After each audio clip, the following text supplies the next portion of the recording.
ओम नमः शिवाय। आपका हमारे चैनल भक्ति गाथा पर स्वागत है। श्रावण मास में हम आपको प्रतिदिन श्रावण मास महात्म्य का एक अध्याय सुनाएंगे। श्रावण मास भगवान शिव को अत्यधिक प्रिय है। इस मास में जो कोई भी भगवान शिव की पूजा अर्चना करता है तथा कथा सुनता है, उसके ऊपर भगवान शिव की सदैव कृपा रहती है। तो आइए सुनते हैं श्रावण मास महात्म्य का 5वां अध्याय। ईश्वर बोले, हे सनत कुमार, करोड़ पार्थिव लिंगों के महात्म्य तथा पुण्य का वर्णन नहीं किया जा सकता। जब मात्र एक लिंग का महात्म्य नहीं कहा जा सकता, तो फिर करोड़ों लिंगों के विषय में कहना ही क्या। मनुष्य को चाहिए कि करोड़ लिंग निर्माण असमर्थता में 1,00,000 लिंग बनाए या 1000 लिंग या 100 लिंग ही बनाए। यहाँ तक कि एक लिंग बनाने से भी मेरी सन्निधि मिल जाती है। षडाक्षर मंत्र से 16 उपचारों के द्वारा भक्तिपूर्ण मन से भगवान शिव की पूजा करनी चाहिए।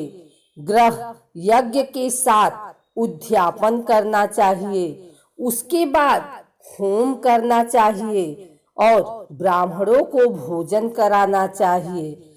हे सनत कुमार, इस अनुष्ठान को करने वाले की अकाल मृत्यु नहीं होगी। यह व्रत बाझपन को दूर करने वाला, सभी विपत्तियों का नाश करने वाला तथा सभी संपत्तियों की वृद्धि करने वाला है।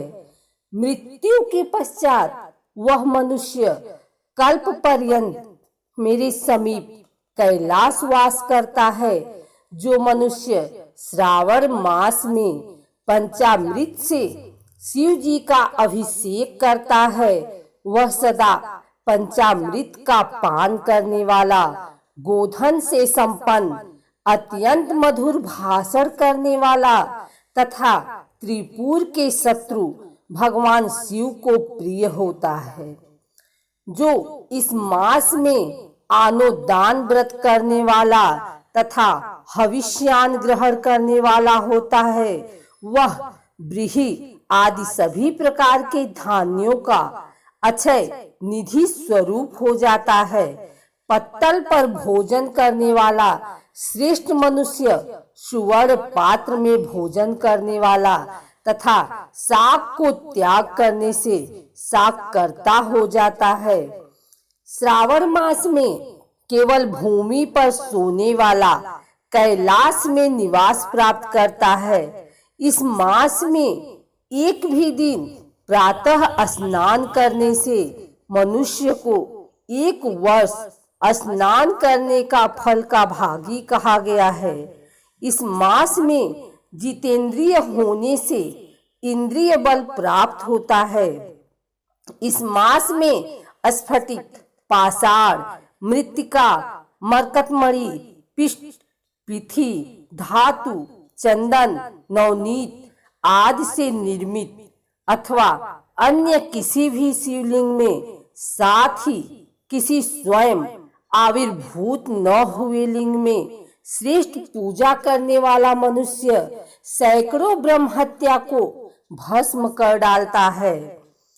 किसी तीर्थ क्षेत्र में सूर्य ग्रहण या चंद्र ग्रहण के अवसर पर 1,00,000 जप से जो सिद्धि होती है, वह इस मास में एक बार के जप से ही हो जाती है।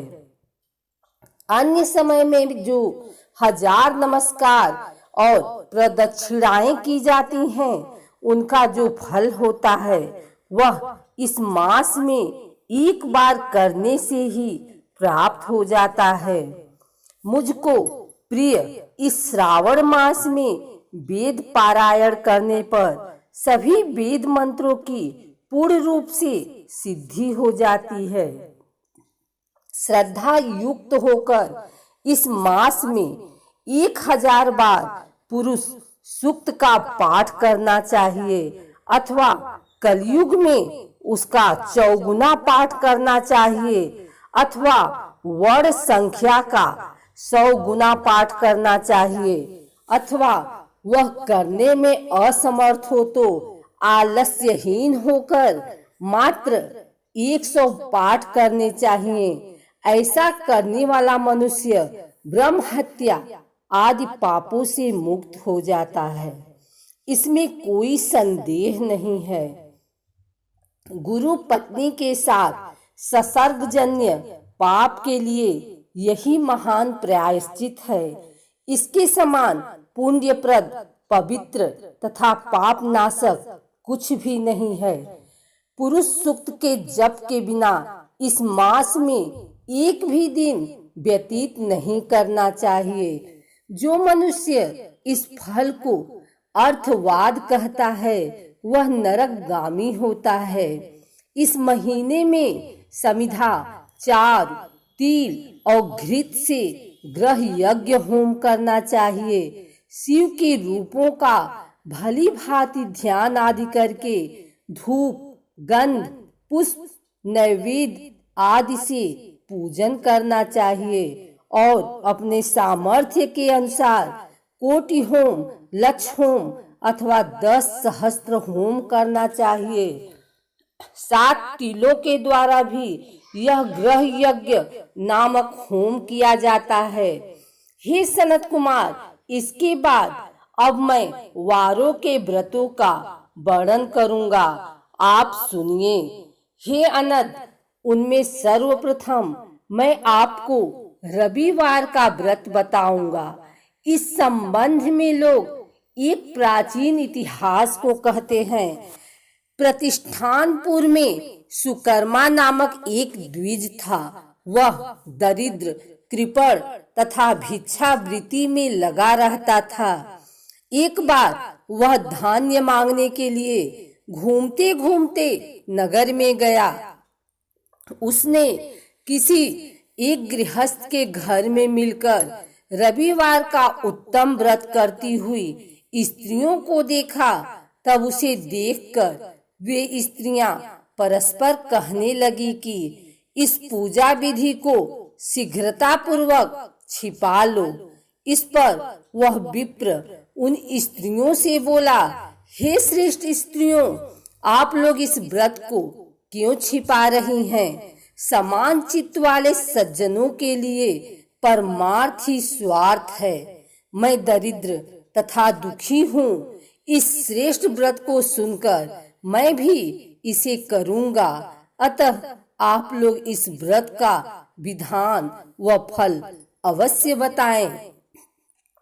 स्त्रियां बोली, हे द्विज, इस व्रत के करने में आप उन्माद तथा प्रमाद करेंगे अथवा भूल जाएंगे अथवा इसके प्रति अभक्ति या अनास्था रखने लगेंगे। अतः आपको यह व्रत कैसे बताऊं? उनकी यह बात सुनकर उनमें जो एक प्रौढ़ा स्त्री थी वह उस ब्राह्मण से व्रत तथा व्रत की विधि बताने लगी। हे ब्राह्मण, श्रावण मास के शुक्ल पक्ष के प्रथम रविवार को मौन होकर उठ करके शीतल जल से स्नान करें। उसके बाद अपना नित्य कर्म संपन्न करके पान के एक शुभ दल पर रक्त चंदन से सूर्य के समान पूर्ण गोला का 12 परिधियों वाला सुंदर मंडल बनाएं। उस मंडल में रक्त चंदन से संज्ञा सहित सूर्य का पूजन करें। उसके बाद घुटनों के बल भूमि पर झुककर 12 मंडलों पर अलग अलग रक्त चंदन तथा जपा कुसुम से मिश्रित अर्घ श्रद्धा भक्ति पूर्वक सूर्य को विधिवत प्रदान करें और लाल अक्षत, जपा कुसुम तथा अन्य उपचारों से पूजन करें। उसके बाद मिश्री से युक्त नारिकेल के बीज का नैवेद्य अर्पित करें। आदित्य मंत्रों से सूर्य की स्तुति करें और श्रेष्ठ 12 मंत्रों से 12 नमस्कार तथा प्रदक्षिणाएं करें। उसके बाद 6 तंतुओं से बनाए गए सूत्र में 6 ग्रंथियां बनाकर देवेश सूर्य को अर्पण करके उसे अपने गले में बांधें और पुनः 12 फलों से युक्त वायन ब्राह्मण को प्रदान करें। इस व्रत की विधि को किसी के सामने नहीं सुनना चाहिए। हे विप्र, इस विधि से व्रत के किए जाने पर धनहीन व्यक्ति धन प्राप्त करता है, पुत्रहीन पुत्र प्राप्त करता है, कोढ़ी कोढ़ से मुक्त हो जाता है, बंधन में पड़ा व्यक्ति बंधन से छूट जाता है, रोगी व्यक्ति रोग से मुक्त हो जाता है। हे विपेंद्र, अधिक कहने से क्या प्रयोजन। साधक जिस जिस अभीष्ट की कामना करता है वह इस व्रत के प्रभाव से उसे मिल जाता है। इस प्रकार श्रावण के 4 रविवारों और कभी कभी 5 रविवारों में इस व्रत को करना चाहिए। इसके बाद व्रत की संपूर्णता के लिए उद्यापन करना चाहिए।